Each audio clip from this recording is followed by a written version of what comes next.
Coulthart talks about UFO incursions over U.S. military airspace and a whole lot more. It's time for another UFO News Roundup, so get in here. This is Jack with Cosmic Road. I talk about UFOs and the paranormal. Please hit like and subscribe and let me know what you think in the comments below. Okay, let's just get right to it. Here's what Ross had to say. If, as Senator Gillibrand says, the US lacks the ability to detect all these craft, these supposed drones that are being detected around US bases and nuclear sites, how is it that the US was so successful with its allies, Israel, the UK and other nations, in shooting down over 99% of the supposed drones and rockets that were fired at Israel over the weekend? What's going on? Why is there a double standard with US military bases? Why are we being told what I suspect is a complete lie that all of these objects are drones? Yeah, great point, Ross. Yeah, they claim that it's drones, but they also claim they have the ability to shoot down all drones. So which is it, guys? Which is it? UFOs? Is it drones? What's going on there? Clearly, the answer behind the incursions over U.S. military airspace, like in Langley, appears to be more anomalous. Will they ever admit that? Probably not. Probably not. They probably don't want to admit to that vulnerability. But I say that, but at the same time, they seem to be happy to admit the vulnerability exists for adversarial operations and countries to be watching their military bases. But they're not willing to admit that the UFOs could do that. So yeah, it's a weird thing that they're a weird line they are walking there. Meanwhile, we've got Joey's Not My Name with another update on the Michael Herrera case. Check this out. An important piece of evidence tying Michael Herrera to the helicopter pic has been discovered by Kip from the Zephyr Nexus Discord group. There is a camo match to a known photo of Herrera. The person who took the helicopter picture was Michael's team leader, Nathan. He says it shows Herrera on the left as they were flying into Indonesia without rifles to provide humanitarian assistance. He says Michael is lying about the UFO.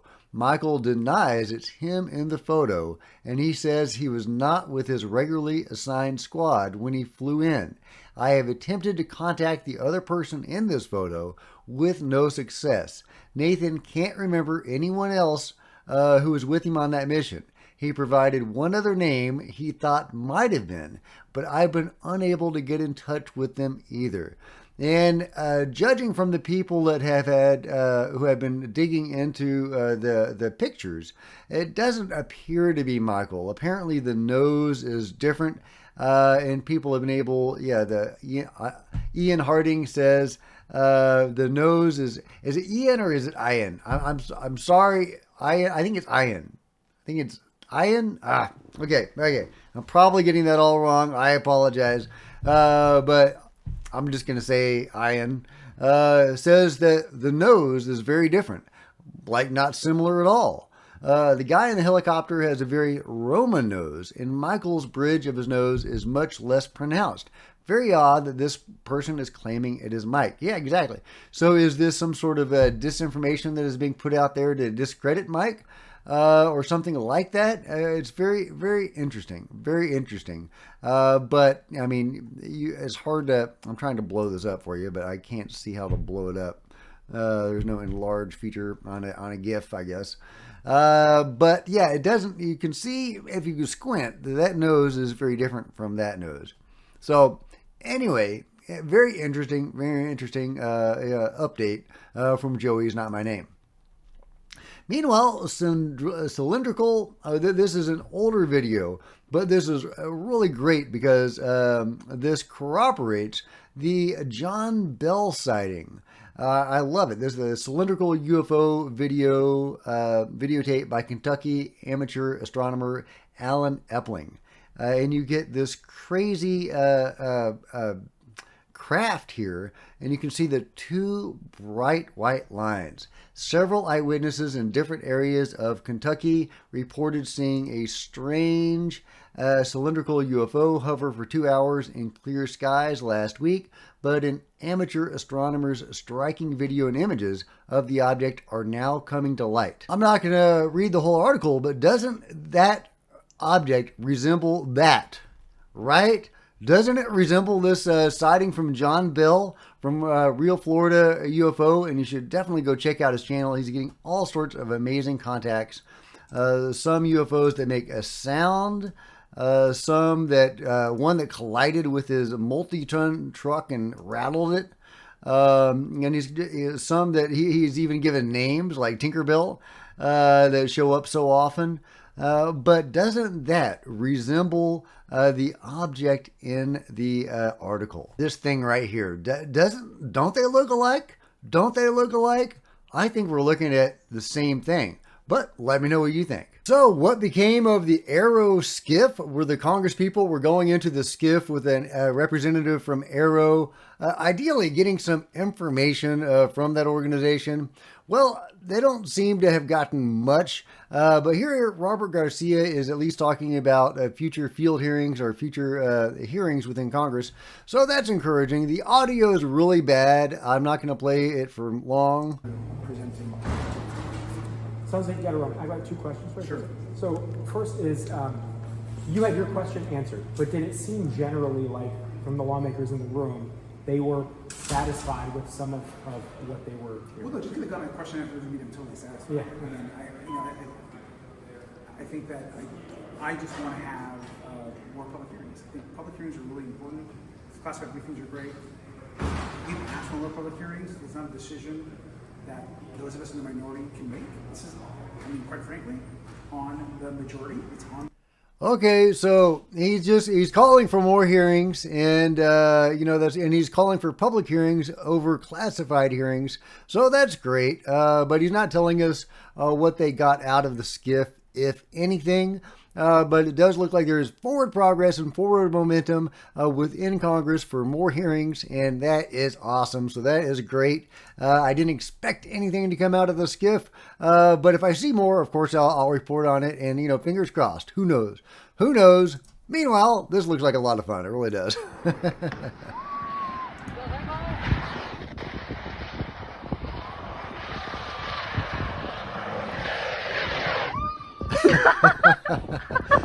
I've heard of the Rainbow Bridge, but the Rainbow Slide looks pretty sweet. Looks pretty sweet, guys. I love it. Meanwhile, Steven Spielberg is making another UFO movie. I love it. This is so cool.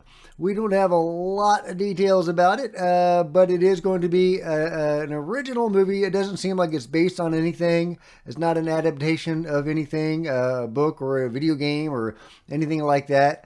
I think it is based on an original idea by Steven Spielberg. And it's going to be written by David Koop, if I'm saying that right. So we have that to look forward to. A new UFO movie by Steven Spielberg, going back to his stomping grounds. And, it's really interesting because Steven Spielberg might be clued into some stuff. When he was making Third Encounters, he was actually approached by NASA, I believe it was NASA, who tried to convince him not to make the movie. So he was getting too close to the truth, and he was warned off of that. And I think that he may know some stuff. At least he consults with experts, like in the making of Close Encounters of the Third Kind, where he was incorporating like paranormal stuff, etc., into UFO experiences. So I am really, really curious with our new understanding of what's going on right now, what he will decide to incorporate in his new movie. What do you guys think? Meanwhile, from the debrief, DARPA's groundbreaking ACE program and X62A becomes the first AI-controlled jet to dogfight against manned F-16 in real world. In an unprecedented achievement, the Defense Advanced Research Projects Agency, DARPA, in collaboration with the U.S. Air Force, has announced that through its ACE program, the X62A Vista has become the first autonomous fighter jet in the world to successfully engage in an aerial dogfighting maneuvers against a manned F-16. This historic event marks a significant milestone in applying artificial intelligence and machine learning in combat scenarios, highlighting a radical advancement in military aviation technology. Yeah, so we're living in the world of robot jet fighters, guys. Is that a good thing? Is that a bad thing? Let me know what you guys think. Meanwhile, an update from John Stewart about the alien interview. This is Site 2, he says, with a picture showing what might be Site 2 of Area 51 in the S2 Alpha Annex built in the 60s. Below this admin building is the AHC, the Alien Housing Complex, in the infamous S4 level. This is not the edge of Papoose Lake. You're welcome. Cue the skeptics. 1, 2, 3, and go. And I'm sure they'll chime in. But there you go. John Stewart saying, this is below this is where the beings are kept. But don't tell that to SETI. SETI chief says U.S. has no evidence for alien technology, and we never have. If all the reports of mysterious objects buzzing our skies are taken as true encounters, the Earth appears to be under assault. But, spoiler alert, for the chief leader of the SETI Institute, established to search for and understand life beyond Earth, there is a need to step back and cuddle up to a big cup of cosmic reality. You don't have any evidence of any credible source that would indicate the presence of alien technology in our skies. And we never have, says Bill Diamond, President and Chief Executive Officer of the SETI Institute, headquartered in Mountain View, California. The idea that the government is keeping something like this secret is just totally absurd. There's no motivation to do so. Okay, well, thanks for chiming in. I really appreciate your 2 cents there. I guess he needs to talk to Mexico. Here's an article from Medium.com. The day a plane collided with a UFO in Mexico. Cayame, Mexico's Roswell. I said that right. That's right, ladies and gentlemen. Today I bring you an event that has been censored for decades. An event on par with the original Roswell case, and let me tell you that from everything that is said in this UFO information circle, I can assure you with 99% confidence that this case is real. A flying saucer that crashed in the air against a humble plane in 1974. Today I will talk about the Cayame incident. Most of the events that have to do with recovered ships occur in the least expected places.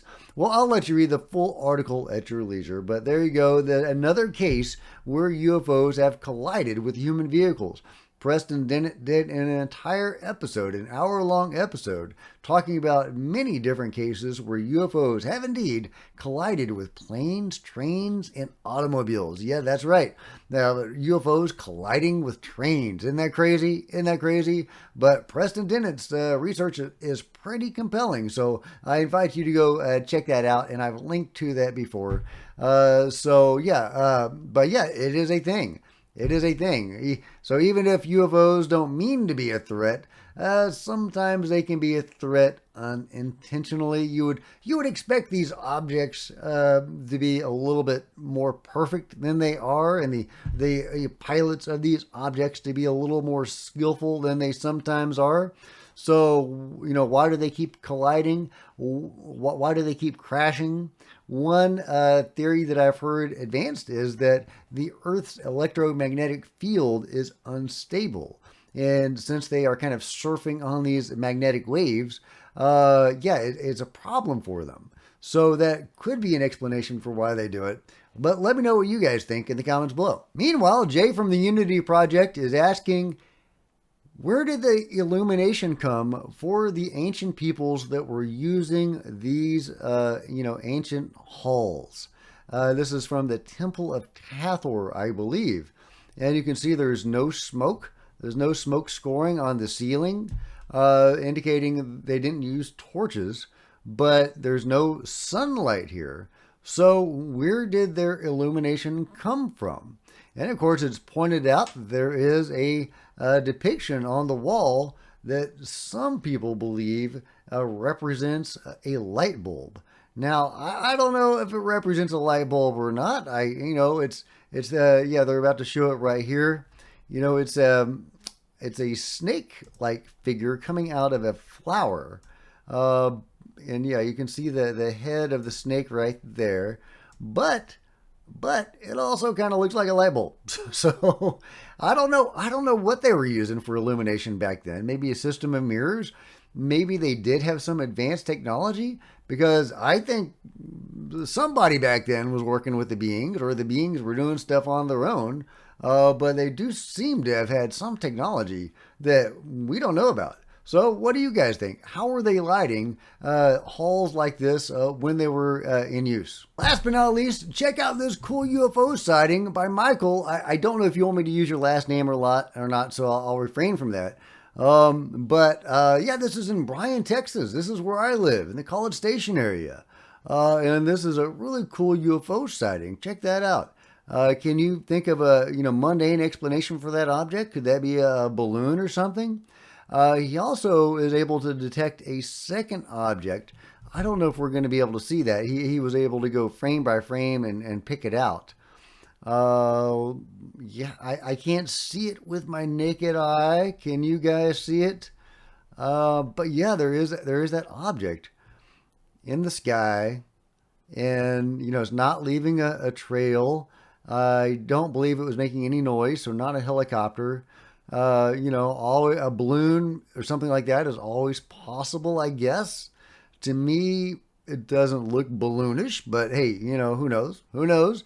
But either way, a great sighting from Michael, and thank you very much for sharing it with us. Let me know what you think about that and everything else covered today in the comments below. And if you've enjoyed this video, please give me a big thumbs up. I sure would appreciate it. Smash the like button and the subscribe button and the bell to be notified of future videos. You don't want to miss a thing. Join me on social media, Facebook, Twitter, Discord, links below. Love to see you guys there. If you wanted to support Cosmic Road in an even bigger way, consider grabbing a coffee mug or a t-shirt in the merch store below, or by becoming a channel member, because channel members are rock stars, and I really appreciate you guys' support. Thank you so much. Also, channel members frequently get to see videos hours ahead of everybody else. Meanwhile, there's plenty of other videos in the channel, and I'll see you guys next time. This is Jack with Cosmic Road, signing out.